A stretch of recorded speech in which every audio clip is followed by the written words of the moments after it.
Hello friends, સ્વાગત છે આપનું ઓટોમોબાઈલના ચોથા દિવસમાં કે સેશન 1. અત્યાર સુધી તમે ઓટોમોબાઈલના first semester, second semester, third semester, fourth semester તથા ફિફ્થ સેમિસ્ટર કે જેમાં ઇન્ડસ્ટ્રીયલ ટ્રેનિંગ તેના દરેક વિશે માહિતી મેળવી. હવે આપણે ઓટોમોબાઈલના અંતિમ સેમિસ્ટર ડિપ્લોમાના કે જે સિક્સ્થ સેમિસ્ટર કે જેના વિશે આપણે માહિતી મેળવીશું. આપ સર્વેનું સ્વાગત છે ઓટોમોબાઈલની દુનિયામાં. ઓટોમોબાઈલની દુનિયા કે જે ફક્ત વાહનો સુધી જ સીમિત નથી, કે જે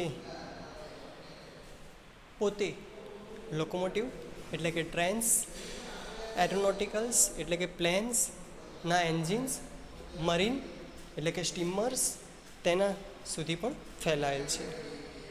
ઓટોમોબાઈલ એક દુનિયાની અત્યારે એક લાઈફલાઇન બની ચૂકી છે. ઓટોમોબાઈલ કે જે અત્યારે દુનિયાની અંદર આપણે જ્યાં પણ જોઈએ તો સૌથી પહેલી વાત થાય તો કે એક જગ્યાએથી બીજી જગ્યાએ જવું છે આપણે, તો એક જગ્યાએથી બીજી જગ્યાએ જવા માટેનું જે પહેલાંના સમયમાં આજથી 200 વર્ષ પહેલાં જ્યારે આપણે એક જગ્યાએથી બીજી જગ્યાએ જવું હતું તો એવા વાહનો અથવા તો એવા ઘોડાગાડીનો ઉપયોગ થતો હતો કે જે પોતે આપણને એક મહિને અથવા દોઢ મહિને પણ આપણને તે સ્થળે પહોંચાડતું હતું. તે જ સ્થળે આજના સમયમાં પહોંચવું હોય તો તે ફક્ત અંતર 500 કિલોમીટરનું અંતર પણ આપણે 2 થી 3 કલાક અથવા 4 કલાકમાં કાપી શકીએ છીએ. આ ફક્ત ઓટોમોબાઈલને કારણે શક્ય બન્યું. આજના સમયમાં દુનિયાના કોઈપણ ખૂણે ટ્રાવેલ કરવું અથવા ભારત દેશના કોઈપણ ખૂણામાં ફરવું તે ઓટોમોબાઈલના કારણે ઘણું સરળ બની ગયું છે. એટલે આપણે એમ કહી શકીએ છીએ કે ઓટોમોબાઈલ એ આજની દુનિયાની લાઈફલાઇન છે. આપણે પણ આજના સમયમાં તમારે પણ નજીકના કોઈપણ સ્થળે પણ જવું હોય તો પણ આપણે અત્યારે વાહનનો જ પ્રયોગ કરતા હોઈએ છીએ, કારણ કે આપણે ઓટોમોબાઈલ એટલે કે વાહનોથી આપણે હેબિચ્યુઅલ થઈ ગયા છીએ. આપણને આદત પડી ગઈ છે કે ઓટોમોબાઈલ વિના આ બધું કંઈ શક્ય નથી. હવે આપણે ઓટોમોબાઈલની તરફ એક સ્ટેપ આગળ વધીએ, એટલે કે છઠ્ઠું સેમિસ્ટર જે છે તમારું, કે only one step ahead from Bing N engineer, કે તમે એન્જિનિયર બનવામાં ફક્ત એક જ સ્ટેપ બાકી હશે તમારે અને તમે એન્જિનિયર બની જશો. ઓટોમોબાઈલ એન્જિનિયર કે જેમાં અહીં લોકોમોટિવ્સનો પીક છે. એનું કારણ એ છે કારણ કે ઓટોમોબાઈલ એન્જિનિયર એ પોતે લોકો પાયલોટ પણ બની શકે છે, જેના કારણે કે તમે ફક્ત એક જ સ્ટેપ દૂર છો હવે અને તમે મરીન કાર્ગો એટલે કે જેટલા પણ મરીન પોર્ટ્સ છે, જેમ કે આપણે અહીંયા અદાણી પોર્ટ છે, કંડલા પોર્ટ છે, પીપાવાવ પોર્ટ છે, આ જેટલા પણ પોર્ટ્સ છે આવા ઓલ ઓવર ઇન્ડિયામાં પણ, તે દરેક પોર્ટમાં જે પણ કાર્ગોનું પરિવહન થઈ રહ્યું છે તેના જે એન્જિન્સ છે જે શિપના, તો તે દરેક શિપના એન્જિન કેવી રીતે કામ કરે છે તે દરેક જગ્યાએ પણ તમે કામ કરી શકો છો. આપણું 6th સેમ ઓટોમોબાઈલ કેવું રહેશે અને તેના કયા સબ્જેક્ટ છે તેની માહિતી મેળવવી. સૌથી પહેલો subject automobile engine diagnosis and testing. બીજો subject automobile transmission and mechanisms diagnosis and testing. ત્રીજો subject automobile electrical systems diagnosis and testing. ચોથો સબ્જેક્ટ વ્હીકલ એર કન્ડિશનિંગ.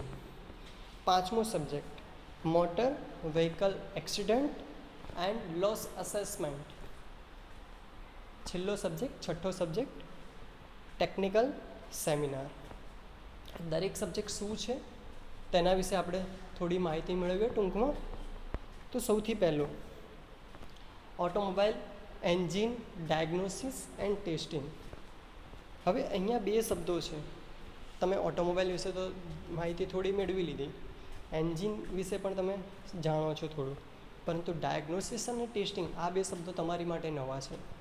તો ડાયગ્નોસિસ શું છે અને ટેસ્ટિંગ શું છે? કે જ્યારે તમે બીમાર પડો છો, તમને તાવ આવે છે, જ્યારે તમે ડૉક્ટર પાસે જાઓ છો તો ડૉક્ટર તમને પૂછે છે કે શું થાય છે, તમે કહો છો તાવ આવે છે, શરદી થઈ છે, ખાંસી થઈ છે, ત્યારે ડૉક્ટર છે એની પાસે ઘણા બધા તાવનું આખું લિસ્ટ છે કે મેલેરિયા છે, ટાઇફોઇડ છે, ચિકનગુનિયા છે, બરાબર. હવે તેમાંથી તે પોતે કન્ક્લુઝન કાઢશે કે તમને કયો તાવ છે, બરાબર. એટલે કે તમારા જે લક્ષણો છે તેના ઉપરથી એ જે લક્ષણો છે એના ઉપર જે નક્કી કરવું એને કહેવાય ડાયગ્નોસિસ. અને ત્યાર પછી જેમ ડૉક્ટર પોતે બ્લડ ટેસ્ટ કરીને ફાઇનલાઇઝ કરે છે કે તમને કઈ બીમારી છે, તેવી જ રીતે અહીં પણ આપણે એન્જિન ઉપર અને વ્હીકલ ઉપર કેટલાક ટેસ્ટ કરીએ છીએ, જેનાથી આપણને ખબર પડે છે કે એન્જિનમાં કયા ફોલ્ટ છે કે જેને આપણે કેવી રીતે રિસોલ્વ કરવા. એટલે કે પહેલો સબ્જેક્ટ જે છે automobile engine diagnosis and testing, કે જેની અંદર તમને એન્જિન કેવી રીતે સર્વિસ કરવું અને એન્જિન વિશેની સંપૂર્ણ માહિતી તમને આ સબ્જેક્ટમાં મળી રહેશે. આ સબ્જેક્ટની અંદર એન્જિનના રિલેટેડ ફોલ્ટ્સ, તેને લગતા જેટલા પણ સેન્સર્સ, એક્ચ્યુએટર્સ, સર્વો ઓપરેટેડ મિકેનિઝમ્સ, તેના ફેલિયર અને એન્જિન કમ્પોનન્ટ્સ જેટલા પણ છે દરેક કમ્પોનન્ટ્સ, તે દરેક કમ્પોનન્ટનું ટ્રબલ શૂટિંગ, એટલે કે કસ્ટમર આપણી પાસે કમ્પ્લેન લઈને આવે છે, તે કમ્પ્લેન તો તેનું કારણ શોધવું, તે કારણ શોધીને તેને રિઝોલ્વ કરવું, બરાબર, અને ફરીથી ન થાય તેની માટે પણ તેનું ધ્યાન રાખવું. Automobile engine diagnosis and testing, જેની અંદર આ એક એન્જિનિયર છે, મેકેનિક છે કે જે પોતે એન્જિન સર્વિસ કરી રહ્યા છે. તમે અહીંયા જોઈ શકો છો આ વર્કશોપની અંદર.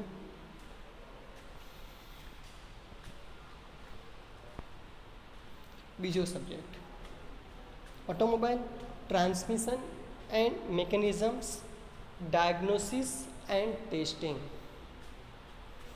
Automobile transmission and mechanisms diagnosis and testing. Automobile transmission, સૌથી પહેલો સબ્જેક્ટ હતો એન્જિન. એન્જિન એક એવો યુનિટ છે જે પોતે પાવર પ્રોડ્યુસ કરે છે. હવે અહીંયા છે ટ્રાન્સમિશન. ટ્રાન્સમિશન એટલે શું?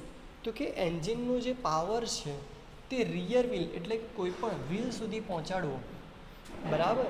તો કે વ્હીલ સુધી પહોંચાડવાની જે પદ્ધતિ છે, જે મિકેનિઝમ છે, તેને આપણે ઓટોમોબાઈલ ટ્રાન્સમિશન મિકેનિઝમ કહીએ છીએ. અને તેની અંદર જે ફોલ્ટ આવે તેનું સંશોધન કરવું, તેને આપણે ડાયગ્નોસિસ કહીએ છીએ અને તેને આપણે ટેસ્ટિંગ કહીએ છીએ.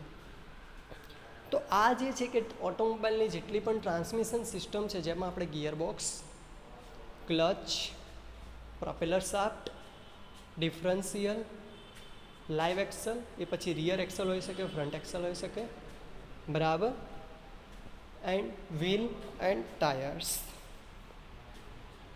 આ દરેકની અંદર તથા સ્ટિયરિંગ, સસ્પેન્શન, આ દરેકમાં જે પણ પ્રોબ્લેમ્સ હશે, જે પણ ફોલ્ટ હશે, તે ફોલ્ટ ડિટેક્ટ કેવી રીતે કરવા, એ દરેક વસ્તુ તમે આ સબ્જેક્ટમાં ભણશો. અહીં તમે જોઈ શકો છો કે મિકેનિક ગિયરબોક્સ સર્વિસ કરી રહ્યો છે. આ વ્હીલ એલાઇનમેન્ટ થઈ રહ્યું છે. જ્યારે પણ આપણે કોઈ અનઇવન રોડ ઉપર જ્યારે ડ્રાઇવિંગ કરતા હોય ત્યારે વ્હીલ જે છે એના જે પરફેક્ટ એંગલ હોય છે, તો વ્હીલના જે પરફેક્ટ એંગલ હોય તે પ્રમાણે સ્ટિયરિંગ જિયોમેટ્રી જળવાઈ રહે છે. પરંતુ જ્યારે વ્હીલ એલાઇનમેન્ટ બગડી જાય તો સ્ટિયરિંગ જિયોમેટ્રી જળવાઈ રહેતી નથી. તેની માટે વ્હીલ એલાઇનમેન્ટ કરવું પડે છે. ત્રીજો subject automobile electrical system diagnosis and testing.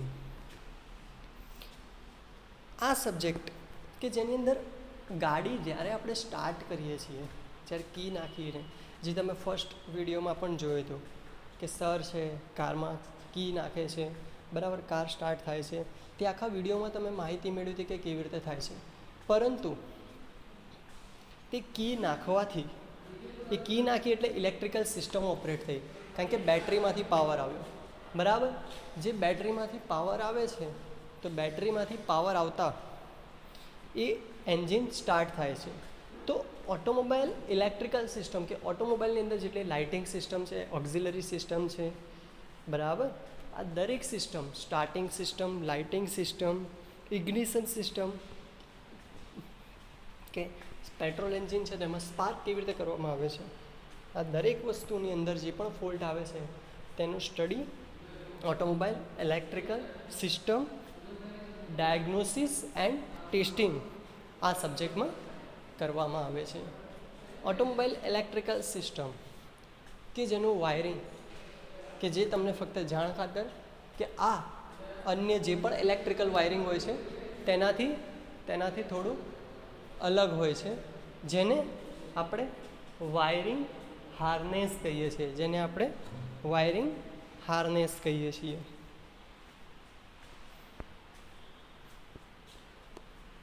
અહીં જોઈ શકીએ છીએ આપણે કે ઓટોમોબાઈલમાં કઈ ઇલેક્ટ્રિકલ સિસ્ટમ આવે છે.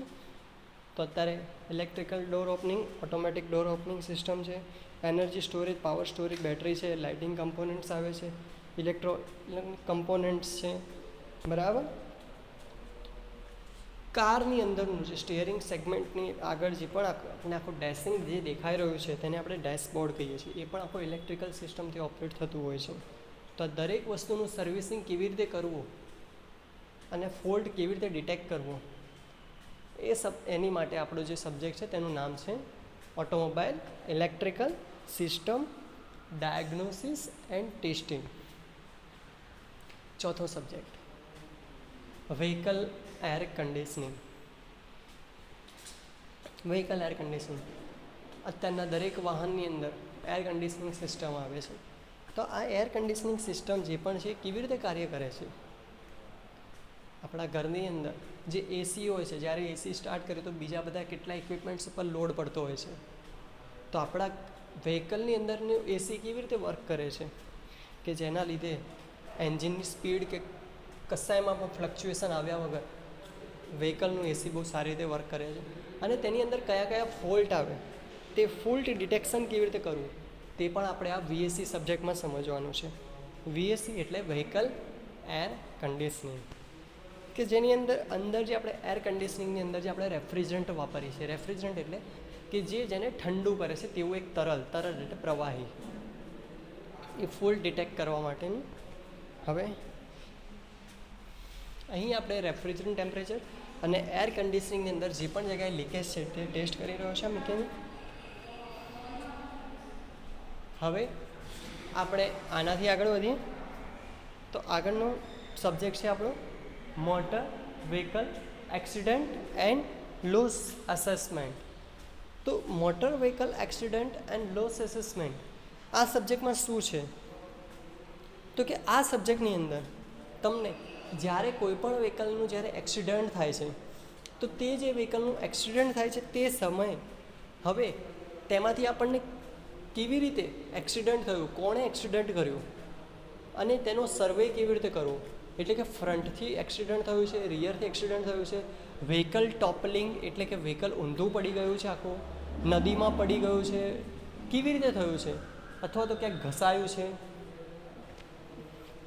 અને તેને કેટલું નુકસાન થયું છે એ નુકસાનનું એસેસ કરવું, નુકસાનને ચેક કરવું, તે દરેક વસ્તુ આપણે motor vehicle accident and loss assessment. તથા આ સબ્જેક્ટમાં તમે મોટર વ્હીકલના ઇન્સ્યોરન્સ વિશે પણ સમજશો કે જ્યારે મોટર વ્હીકલનું એક્સિડન્ટ થાય કે ગમે તે થાય તો તે સમયે તેનો ઇન્સ્યોરન્સ કેવી રીતે ક્લેમ કરી શકાય છે, તે સમયે આપણે તેનો ઇન્સ્યોરન્સ કેવી રીતે ક્લેમ કરી શકીએ છીએ. તો અહીંયા જોઈ શકીએ છીએ આપણે કે એક કારનું ડેમેજ થયેલું છે, પરંતુ આને આપણે ફ્રન્ટ એન્ડ કોલોઝન કહી શકીએ છીએ. કેમ? કારણ કે આ કારનું આગળથી કોલોઝન થયેલું છે. આ સર્વેયર છે જે કારને સર્વે કરી રહ્યો છે, કયા પાર્ટ્સને કેટલું ડેમેજ થયું છે તે પ્રમાણે કેટલું વળતર એટલે કે ઇન્સ્યોરન્સ સ્વરૂપે તમને કેટલું વળતર તમને મળી શકે છે. આ છે કાર્ગો શિપ. તે કાર્ગો શિપ જેમાં ફાયર થયેલું છે, આગ લાગેલી છે. તો હવે આગ શેના કારણે લાગી તેનો સર્વે કરવામાં આવે છે અને કેટલા માલને નુકસાન થયું તે પ્રમાણે તેનો ઇન્સ્યોરન્સ ક્લેમ કરવામાં આવે છે. આપણો છઠ્ઠો અને અંતિમ સબ્જેક્ટ જેનું નામ છે ટેકનિકલ સેમિનાર. ટેકનિકલ સેમિનાર આ સબ્જેક્ટ તમને ઓફર કરવામાં આવે છે 6 સેમિસ્ટરમાં, કે જે સબ્જેક્ટ તમારી કોમ્યુનિકેશન સ્કિલ, તમારી પર્સનાલિટી, તમારી એન્જિનિયરિંગ ટેકનિક્સ દરેકને ડેવલપ કરવા માટે તમારે પોતે પ્રેઝન્ટેશન આપવાના હોય છે અને એન્જિનિયરિંગ ટોપિક્સ દ્વારા તમે તમારી પ્રોફેશનાલિટી અને પર્સનાલિટીને ડેવલપ કરી શકો છો, તમારી સ્પીચને પણ પોલિશ કરી શકો છો. તેની માટે જેમ કે અહીં એક પ્રેઝન્ટેશન ચાલી રહ્યું છે, હું પણ તમને જે આપી રહ્યો છું એ પણ એક પ્રેઝન્ટેશન જ છે. એટલે કે અહીં જે આપણે જોઈ શકીએ છીએ કે એક પોડિયમ પર એક વ્યક્તિ ઊભો છે પોડિયમ પાસે અને સામે બધા સ્ટુડન્ટ્સ છે. તેવી જ રીતે તમારે પણ પ્રેઝન્ટેશન આપવાનું હોય છે, જેથી તમારો સ્ટેજ ફોબિયા ઇન્ટરવ્યૂ દરમિયાન સૌથી મહત્ત્વપૂર્ણ બાબત આ હોય છે કે તમે કેવી રીતે વાતચીત કરો છો. તો તે દરેક વસ્તુ માટેની જે સ્કિલ હોય છે તે ડેવલપ કરવાનો પણ સબ્જેક્ટ છે. આ ખૂબ મહત્ત્વપૂર્ણ સબ્જેક્ટ છે ટેકનિકલ સેમિનાર, કે જેની અંદર તમે ઘણું બધું શીખશો. તમારી પર્સનાલિટી ડેવલપમેન્ટ, કોન્ટ્રીબ્યુટર પર્સનાલિટી, તમારી સ્પીચ સ્ટાઇલ,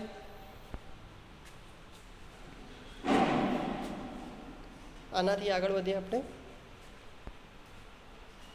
તો કે આ તમારી જાણ ખાતર કે ઓટોમોબાઈલ કેટલું આગળ વધી ગયું છે આજના સમયમાં અને ઓટોમોબાઈલ કેટલું ઝડપી છે કે જે પહેલાંના સમયમાં 200-300 વર્ષ પહેલાં એક સ્થળેથી બીજા સ્થળે જવું હોય તો પણ જેમ કે 100 કિલોમીટર જવું હોય ને તો આપણે 100 કિલોમીટર ચાલતા જવું પડતું અથવા ઘોડાગાડી પર જવું પડતું, તો 100 કિલોમીટર કાપતા 2 થી 3 દિવસ પણ લાગતા.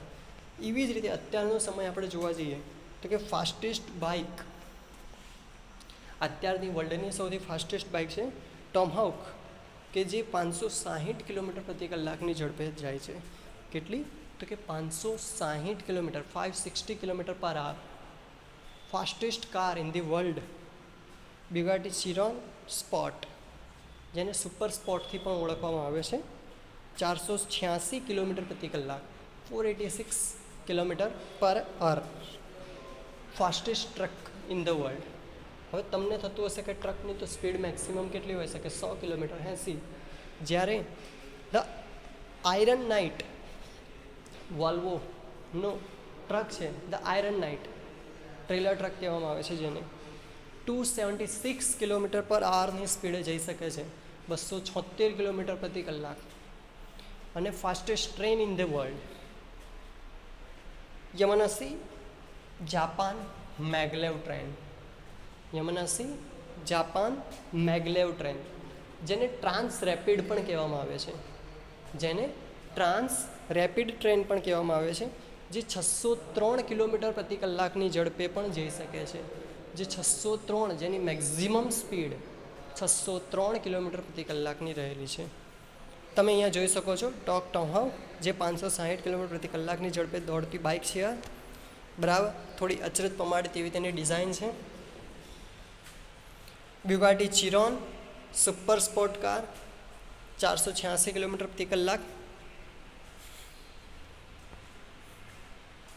Volvo the iron knight truck, 276 kilometre પ્રતિ કલાક. Yamanashi Japan maglev train, 603 kilometre પ્રતિ કલાક.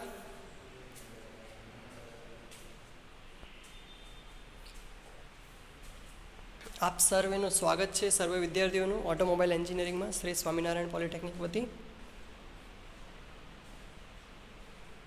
તમારી જર્નીનો સૌથી પહેલો કદમ હવે તમે કરી રહ્યા છો ઓટોમોબાઈલ એન્જિનિયરિંગમાં, તેની માટે સૌને વેલકમ છે.